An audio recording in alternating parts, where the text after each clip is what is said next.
Actually, there is a lot of people that say like, oh, progressive house is coming back, or like big room house is coming back. Which is great. It's so nice to hear about those cycles. For me, the moment that it clicked was kind of like stopping chasing the carrot, because it killed me as an artist. Chasing the trends, is that what you mean? Chasing the trends. Like, I needed to go back into my original artistry, where I was like, I just need to be happy with what I'm putting out, and whatever it doesn't really matter right now. Where I'm like, I kind of need dance music to be dope again, to be like, ooh, oh, that's amazing. I don't want it to be vanilla anymore. I want it to be like, I want those classics back, like the big progressive house classics.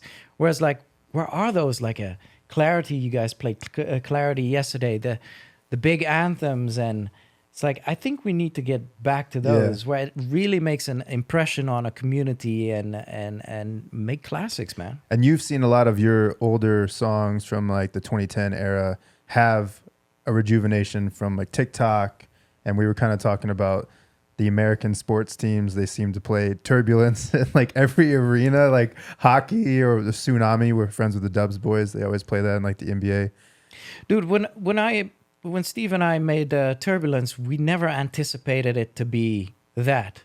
We just made something dope, something heavy, something to jump to. And then just out of, I guess, sheer luck, it ended up in the stadiums, and now it's everywhere. But it was never meant to be like, oh, let's get streaming numbers up, or, you know, let's do this because it's great for our career. No, we were just in the studio wanting to make something with energy. But do you approach songs differently if you know, like, oh, this is going to be a club record, or versus, like you said, streaming? Like, do you edit it a different way? Do you like, hey, this is my streaming record? No, I kind of don't want to do streaming anymore. Yeah, okay. And then if it happens by accident, then it's like, cool. If it's something that lands and something that you can sing along to, but has the right heart, it'll end up there. I do think that's a good thing for the viewers and listeners to see with like Turbulence or a lot of these big songs. It's like you had to make like 200 songs or like 100 records, and then you get your one. Well, mind you, when I made Leave the World Behind with the Swedish House Mafia, I was like, what was it, 15, 20 years into my career already. Oh, wow. And I remember us... See, that's good, because I'm sitting here, we're like 10, 11 years, and we're like, I don't know how much we got left, boys. And so, for instance, the vocals we had of Deborah Cox, Axel and I... It was an actual song, and Axel and I just took the a cappella, and I remember flagging, because Leave the World Behind wasn't the chorus. It was just like, I heard that, and I was like, oh, that's it. That's the hook. That's what we need to repeat. And the track doesn't have any like a song structure or anything. It's built off of a bass line, and then in the break, it's the big piano come out with more vocals. But it's kind of like, here's the trick. It's like whenever you see a friend and you say, oh, I heard this new song. Did you hear it? And they're like, what song is that? And, oh, it's that song with Leave the World Behind. Then that's the title. Then that's it. Yeah, that's like the hook. That's the hook. Do you feel like you had a feeling ahead of time for your biggest songs? Or do you think it's just random? Mm-mm. So how this worked with me was, I put the song out, and it was only years later that it caught on. So, for instance, when Leave the World Behind came out, it was like a UK top 20 song, did nothing much in America, went through all the clubs and the DJs, to then maybe like a decade later with you guys coming up, being like, oh, I remember that song, and now I'm going to play it out, and there's going to be remixes. And then all of a sudden, it becomes this big classic.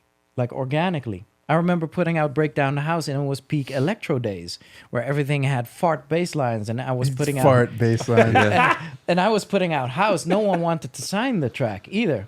And I was wrecking festivals with that. I was like, this works. And then I put it out on my own label, and it did okay.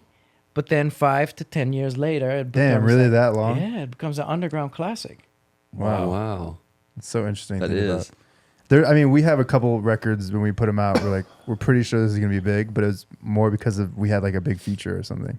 Yeah. But then like every other one was just random. Yeah. Wouldn't you say? Yeah. Well, yeah.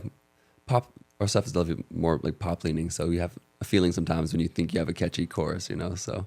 Yeah. But Slightly you get into it and you think these major labels or the A&Rs, they're the experts. They know what's going to happen. And then you have 2 or 3 times where they're like, this is the record. We know it's the record. We're putting money behind it. And then it just flops. Yeah. yeah, Completely exactly. falls on his face. And you're like, wait, so you guys don't know what you're talking about? Yeah, exactly. So you guys are just normal people? Yeah. We're on the same level playing field as far as what songs might go and might not? Okay. Yeah. But now they don't really do that anymore. They're just like, oh, let's see if it gets big on TikTok first. Yeah. Well, that's Right. it. I was about to say, because what is a big song nowadays? Sometimes it's not even about the hook anymore, because there is no hook, and it's about how many people use it on TikTok or how many people identify with it. If you like that clip and want to see another one, click here. If you want to see the full podcast, click here.